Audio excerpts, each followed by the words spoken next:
Hey everyone, Doc Allie here. Today we're going to be doing some quick life updates and a quick summary of my first week of rotations.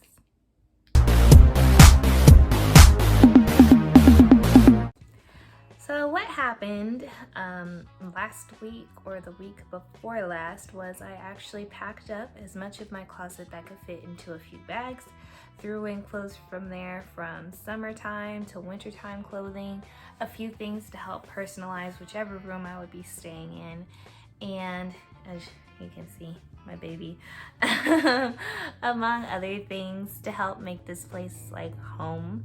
Because I feel whenever you do move, you do need to have some reminder that you have like a home to go back to at the end of a long day, it's nice. So that's one thing that I wanted to talk to you guys about. And then another thing that I wanted to discuss was these rotations, because people keep hitting up my WhatsApp telling me to tell them about these rotations, and so I told them you'll have to tune in Monday. So here we go. So first day I was very nervous, as you guys could tell from my Monday motivation. I expected for the doctor to be like, okay, I need you to go into room 3 and perform a full chest exam and then report back to me. And that would have been bad for everybody because I really don't remember how to do that stuff verbatim. And so you would have had, I listened to the heart, I listened to the lungs, I think they're good to go. But again, like, I'm just a student, so I couldn't even recognize a murmur if you said there was a murmur, I've had doctors say, here, listen to this, do you hear it? And I would be like, I guess. You never really know if you hear what you think you hear. Unless it's actually like the cardiac exams on the test, like step 1, then you can kind of hear something a little bit better, but then you can always mix those up as well. Anyways, back on topic. So that never happened. She never just threw me into a room and said perform a physical exam. The basics of everything was we went in for the first half of the day with her, and we would see how she would conduct the interviews. And then near the second half of the day, the patient number was starting to become a little overwhelming, so we ended up having to go in without her and just figure out why the patients were back, if they were a returning patient. And then if they were a new patient, that was when we really got to practice our OSCE skills, because we weren't given question prompts. So if it was a returning patient and she already knew what she wanted them to tell her, she would just give us the things to ask for, like, okay, have you discontinued this medication? Have you noticed any side effects? Have you noticed yourself getting better? She would give us like a list of that for the returning patients. But then for the new patients, you have to go in there and you have to figure out everything for yourself. So I basically followed the Calgary-Cambridge model, the who, what, when, where, why, how. I got the history of present illness. I got the past medical history, medications, allergies, social life. Are you drinking? Are you smoking? Are you using any illicit drugs? Married, single, kids? What do you do for work? Any recent travel? I did the family history. Are there any conditions that run in the family? Your mom's side, your dad's side, do they have any conditions? And for women that are of the reproductive age, you always have to ask about sexual history. So you would ask, is there any chance of you currently being pregnant? When was your last pap smear? Any screening for STDs recently? I would ask about hospitalizations, immunizations, frequency of doctor visits, the whole shebang. Even at the end, I was extra and I'd go do the review of systems to make sure that there was nothing else possible to be going on with the patient, so that when I reported it back to the doctor, I seemed competent and I was actually doing my job. That was the goal. I just wanted to seem like I knew what I was doing. I always made sure to ask at the end, no matter what they said they're here for, is there anything else you want to talk to the doctor about? Do you have any other questions, any other concerns that I should bring to her? And sometimes that's when you would get some additional stuff that probably would help with the history. Also, a key thing that I found was important was to try to be personable and not just make it an interview, but make it like a conversation, because that's how you can get more info. So, oh, you've lost weight. Yeah, but I think it's just the medication. Things like that. Oh, how is this going? Oh, it's better, but then there's also this that's bothering me. And so you get more from the patient when you're having a conversation versus let me just ask all the ticks that the doctor's been asking for. The scariest thing, and this shouldn't be scary, but it is for me because I'm special, was when the doctor asked me to go retake a patient's blood pressure because the initial reading was pretty low. And I remember the good thing about having a previous reading is you can just go up from there about 20 and then finesse it from there.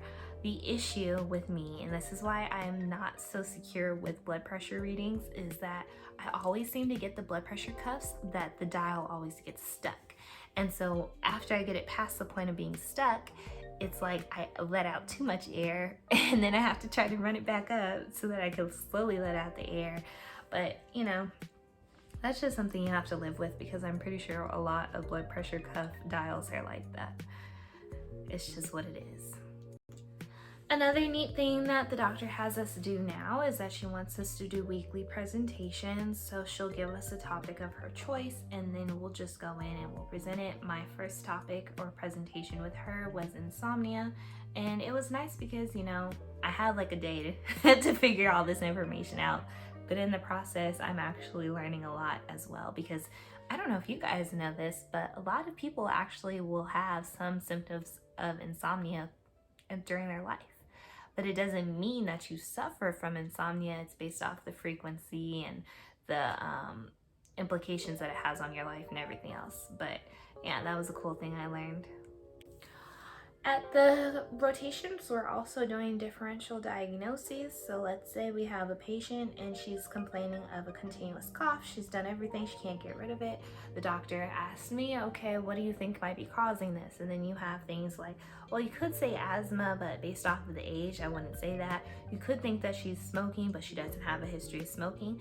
Well, if she doesn't have a history of smoking, an extreme diagnosis to consider is possibly adenocarcinoma. And then the doctor also prompted me about any possible medications that can cause a continued cough.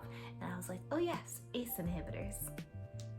Another important thing, especially when you have patients with multiple disorders and on multiple medications, is you do want to check their interactions and their side effects because patients will complain about these things.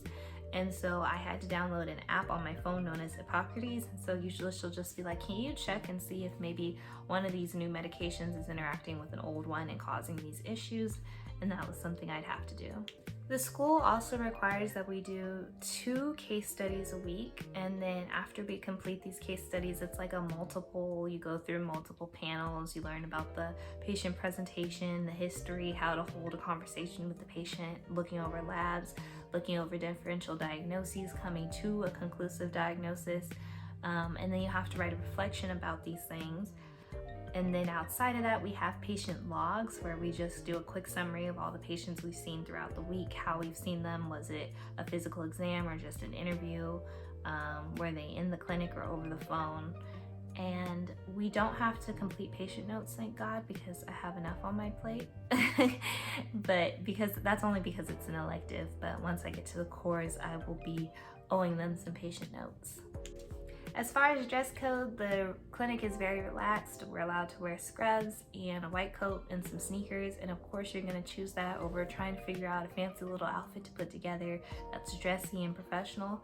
So I'm grateful for that as well. So as I said, I'm happy about not having to do too many patient notes or anything because I have some external stuff I'm working on. I told you guys that I was interested in medical education, and I've actually taken another step towards this by involving myself in a program that is teaching medical students how to become great medical educators someday. So I've started that program. I have to do a needs assessment and then get going with what I want to actually do my capstone on. On top of that, I also have to make these entries for you guys so you don't keep blowing up my WhatsApp about what's going on in rotations. And then I'm also doing some first aid readings and some external case studies because I want to be on top of my information. I don't have a shelf for this rotation, but a shelf is soon to come, so I might as well get, in the mindset of preparing for that big test. I think that's all I have for you guys today. I hope you found it interesting. If you have any other questions, comments, any topics you want me to discuss in the next video, I will be welcoming all of that. Thank you guys for tuning in. Until next time.